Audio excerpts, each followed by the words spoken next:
Now I will be honest with you, autumn isn't one of my favourite seasons because I love the energy that you get from spring and summer, and winter is definitely on the way, and from the ground we've been harvesting loads of crops, so autumn is a perfect time to give back, not just to the garden but more importantly to the soil where we grow the crops from. And in this video I'm going to show you how I prepare raised beds ready for winter to guarantee really good results next year, and this is a key part of my gardening calendar. As gardeners we want healthy plants because healthy plants usually equals good crops, but with a garden it's quite intensive and we're always taking material and nutrients from the ground, and the most fundamental thing for a healthy productive garden is a healthy soil. And because we're taking so much, we need to look after and cherish the soil, because soil isn't just made up of organic matter and rock particles broken down, it's also made up of billions of tiny microbes that we can't see that help make nutrients plant available and also fend off the bad guys. So autumn usually involves quite a bit of clearing, and what I used to do was just take the whole plant out and grab the whole thing and take the roots out, and just so you know I will be saving these pods for seeds. These are yin yang beans, they have an awesome bean. But what I should actually be doing is just removing the top part and leaving the roots in.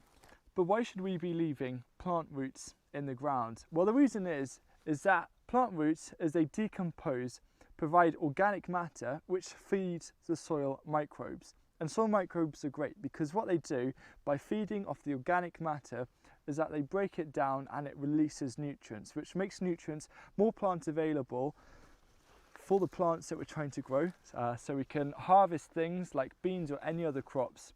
And the other thing is when a soil microbe dies, it also releases nutrients into the ground that the plant can take up. So we don't actually want to be taking any organic matter from the ground, we want to be leaving as much as possible in and adding more.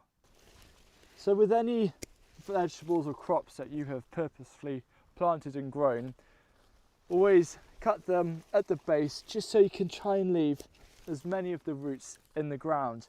But when it comes to weeds it's slightly different. You want to actually try and remove these roots, so you can see the roots here, because weeds are very good at being able to grow back from roots, especially things like dandelions and thistles. So these are much better put on the compost bin instead. So as you can see, I've cleared the bed of weeds. I've still got chard that I'm just going to leave in over winter because we'll get some new growth in spring, so some lovely green leaves in spring that is really valued at that time of year. But once you end up with the actual plant matter of what you've planted, you have two options. The first option is you can place this material on the compost bin, and that's absolutely fine. But the second option is to use the chop and drop method. So the idea with this is that these plants have taken nutrients from this soil, and all you're doing is chopping this up finely, which is what I'm going to do now, and then you'll then be placing it back onto the soil in the form of organic matter, and it's just going to provide that extra bit of fertility, and it has all of winter to break down. And when you place stuff like this organic matter on the surface of the soil, it breaks down a lot faster than if you put it in a compost bin.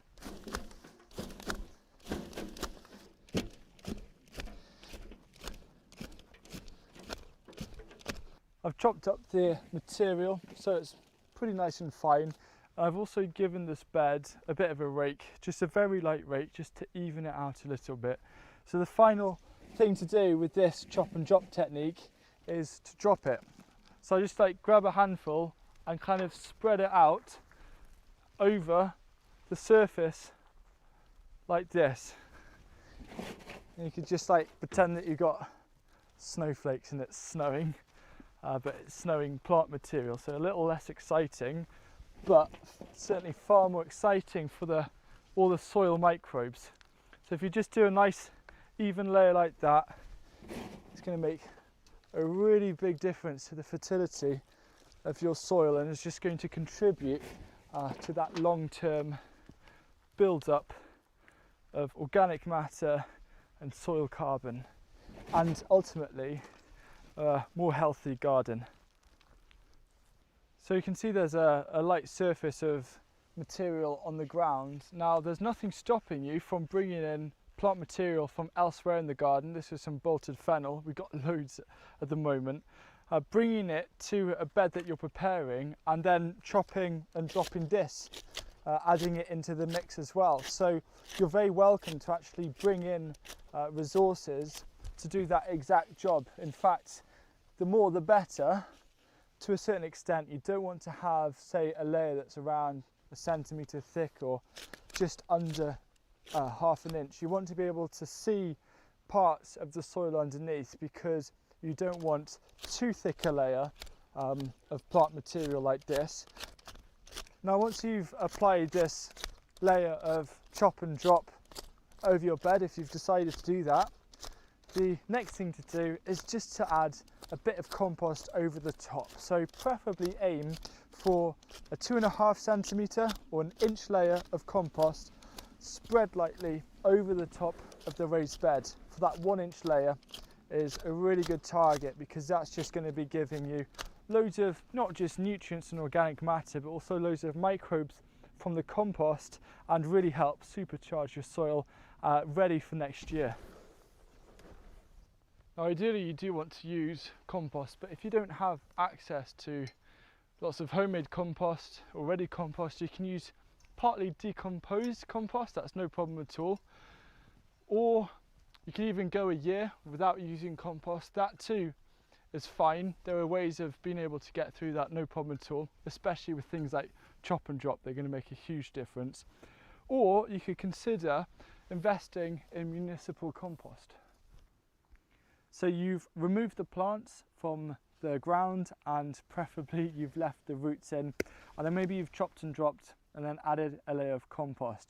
Well, after doing that, it's time for the last step, which is to add a protective layer. Now this isn't ideal, this is plastic, but if you already have plastic, it's best to use it and make the most of it, because it'll be a waste not to really utilise it. And then after that has come to the end of its life, use something far more organic like cardboard or newspaper. And with newspaper, if you just give it a little rub and you don't get a big thick black smudge on your finger, then it doesn't have any petroleum ink and it's safe to use on the ground. So why do you need a protective layer? Well, it isn't completely necessary, but it does help with 3 key things. The first is weeds. The worst thing is starting a growing season and you look at your raised beds and it's full of weeds. And that is a main reason why I like to put a protective layer over the raised bed, because it means I can really hit the ground running in spring. All I need to do is lift off the covering and the ground underneath is ready to plant directly into. Now the second reason is water. Very often we get really heavy rainfall here in Wales, and the water, even though it won't cause too much nutrient runoff, if you have very heavy clay soil like we do, then it isn't the best conditions and it gets it all really soggy. And then the third thing is warmth. If you use a dark covering like this, it helps warm up the soil in spring, which again is going to help anything that you sow into it afterwards or plant out.